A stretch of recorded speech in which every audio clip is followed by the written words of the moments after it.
Hello everyone, I am Itisha Debnath.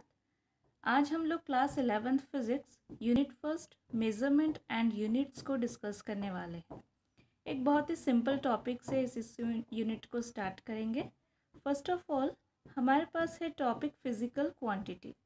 Physical quantity आप पढ़ चुके हो, एक बार इसको फिर से देख लेते हैं। Those quantity which are measurable, ऐसी सारी क्वांटिटी जो मेजरेबल होती है, आप जिसे मेज़र कर सकते हो, उससे हम लोग फिजिकल क्वांटिटी कहते हैं। फॉर एग्जांपल लेंथ को आप मेज़र कर सकते हैं मीटर, किलोमीटर। ऐसे मास के लिए ग्राम, किलोग्राम, टाइम, ये सारी क्वांटिटीज़ ऐसी हैं जिसको आप मेज़र कर सकते हो, तो उसे हम लोग कहते हैं physical quantity. Basically physical quantity के दो टाइप होते हैं। पहला होता है फंडामेंटल क्वांटिटी और सेकंड होता है डिराइव्ड क्वांटिटी। फंडामेंटल क्वांटिटी जो है वो ओरिजिनल क्वांटिटीज़ है, ये किसी और फिजिकल क्वांटिटी पर डिपेंड नहीं करते हैं। दस physical quantity which are completely independent of each other, उसे हम लोग फिजिकल क्वांटिटी कहते हैं। For example length, time.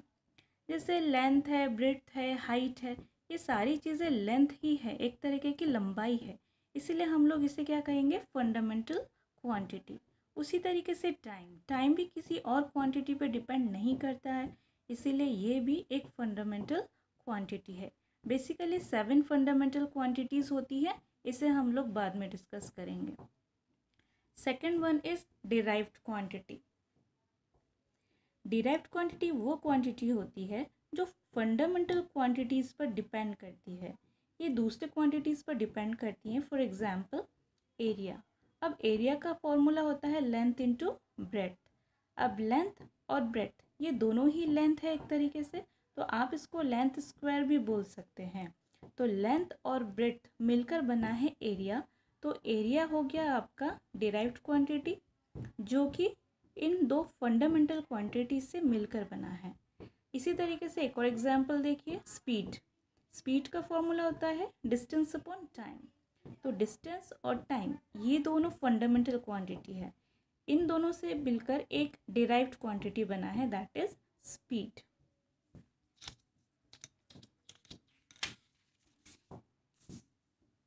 अब है यूनिट्स फॉर मेजरमेंट। मेजरमेंट के लिए यूनिट क्यों ज़रूरी है, इसे देखते हैं।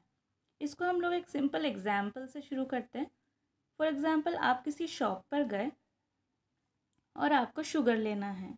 मान लीजिए आपने कहा कि 10 शुगर चाहिए। अगर आपने उसमें 10 kg नहीं लगाया और सिर्फ 10 बोला, तो दुकानदार वो कंफ्यूज होगा, वो नहीं दे पाएगा। उसी तरीके से अगर आप सिर्फ kg लगाएंगे, नंबर्स नहीं लगाएंगे, तो भी उसको देने में प्रॉब्लम होगी। एक यूनिट जो है, एक मेजरमेंट जो है, वो ये दो टर्म से मिलकर ही परफेक्ट या कंप्लीट होता है। एक तो न्यूमेरिक वैल्यू और एक उसके यूनिट। 10 kg शुगर, तो शुगर जो है वो फिजिकल क्वांटिटी हो गई, 10 उसकी न्यूमेरिक वैल्यू हो गई और kg उसकी यूनिट हो गई।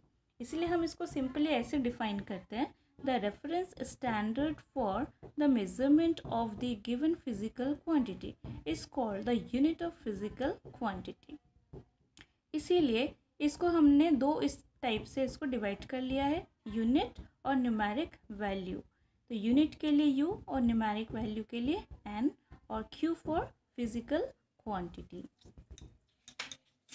अब ये जो यूनिट्स हैं, इन यूनिट्स को हमने बेसिक इन 4 तरीके से डिवाइड किया हुआ है। पहला है CGS सिस्टम, इनको सिस्टम कहा जाता है। CGS centimetre, gram, second. Centimetre for length, gram for wait या मास और सेकेंड फॉर टाइम। ऐसे FPS system, foot, pound, second.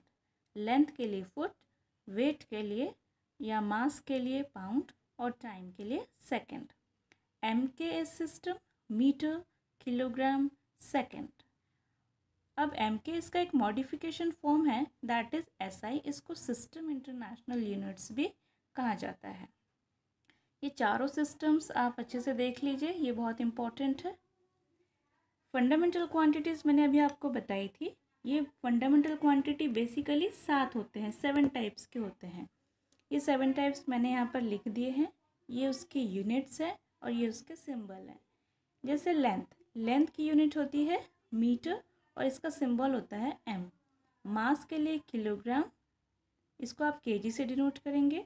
Time के लिए सेकंड, टेम्परेचर के लिए केल्विन, ल्यूमिनस इंटेंसिटी के लिए कैंडेला, इलेक्ट्रिक करंट के लिए एम्पियर और क्वांटिटी ऑफ मैटर के लिए मोल। हमारे पास 2 सप्लीमेंट्री यूनिट्स भी होती हैं।